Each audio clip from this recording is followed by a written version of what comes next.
Have you ever felt your heart sink just because a text was seen but never answered?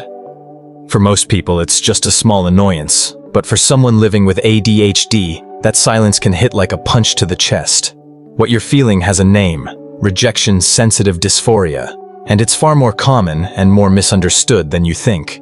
If you've ever felt crushed by being ignored or misunderstood, this video is for you. Today, we're diving deep into rejection-sensitive dysphoria, or RSD, a hidden struggle that often walks hand in hand with ADHD. Over the next few minutes, you'll learn why your emotions can feel so overwhelming, the brain science behind the pain, and most importantly, real strategies to take back control. Stick with me, because by the end, you'll realize you're not broken. You're human, and there's a way forward.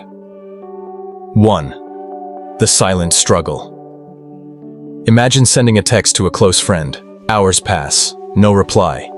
For many, it's just a shrug. But for someone with RSD, the silence becomes a storm. Did I do something wrong? Do they hate me? The mind spirals, shame builds, and suddenly the world feels unsafe. RSD isn't just being too sensitive. It's an intense emotional response to perceived or real rejection, criticism, or even the tiniest failure. People often describe it as pain so sharp it feels physical, like the chest is caving in. To outsiders, it looks like overreacting. Friends might dismiss it with, "You're overthinking." But inside, it feels like your entire self-worth just collapsed. Most people don't realize this reaction isn't a choice. It's hardwired in the brain, and ADHD makes it even louder. 2. ADHD's amplifier. Living with ADHD already means juggling forgetfulness, impulsivity, and emotions that swing like a pendulum. Add RSD, and it's like throwing gasoline on the fire. A small mistake feels monumental. A gentle critique cuts like a blade. Every no sounds like final rejection. Why? ADHD makes emotional regulation harder. Picture your brain as a radio with broken volume control. Every feeling blasts at maximum volume. A simple "try harder" might sound like an attack on your identity. And when you've heard lazy or unfocused your whole life, the echo of those words digs deeper scars. Research shows the amygdala, the brain's emotional alarm system, can be hyperactive in ADHD. That means the brain literally reacts as if danger is near, even when it's just social discomfort. And it's not just about the moment. It's about a lifetime of rejection and misunderstanding, building a wall of invisible wounds. 3. The brain trap. So what's happening inside? Dopamine, the chemical of motivation and reward, often runs low in ADHD brains. Without steady dopamine, emotions feel unstable. A small slight becomes an earthquake. Think of it as an alarm system set too sensitive. For most, it rings only in true danger. But in ADHD, a sigh from your boss or a neutral face from a friend can trigger full fight, flight, or freeze, heart racing, body tense, mind locked. And here's the cruel twist. ADHD makes it hard to shift focus. Once the brain latches onto rejection, it's like emotional quicksand. You sink deeper, replaying the moment over and over, unable to escape. 4. Coping gone wrong.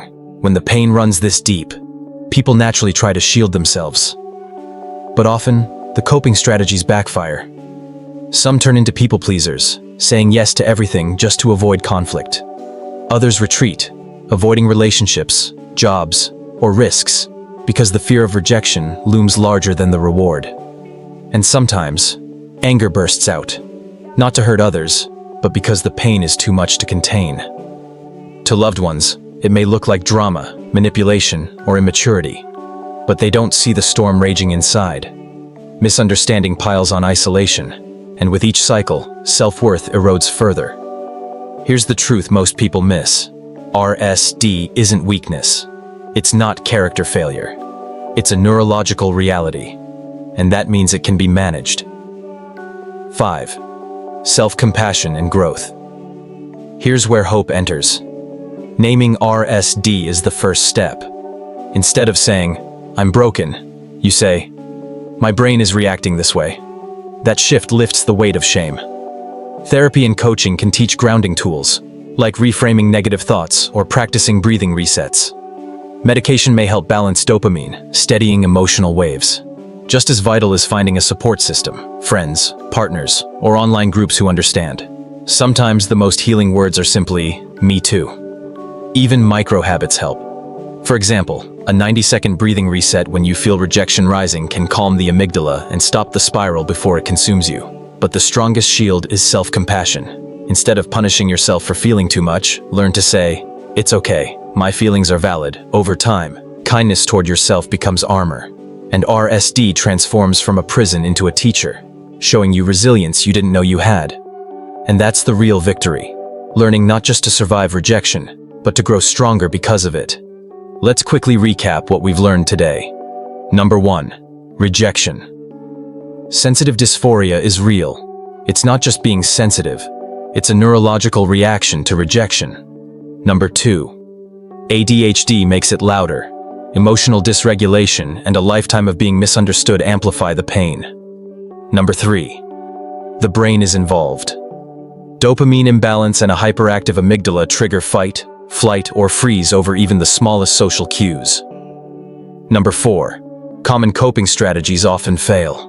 People-pleasing, avoidance, or lashing out may protect in the moment, but they only deepen the cycle. And number 5. Growth is possible. With awareness, therapy, support, micro habits, and self-compassion, RSD can transform from a prison into a teacher. So remember, ADHD and rejection. Sensitive dysphoria do not define your worth.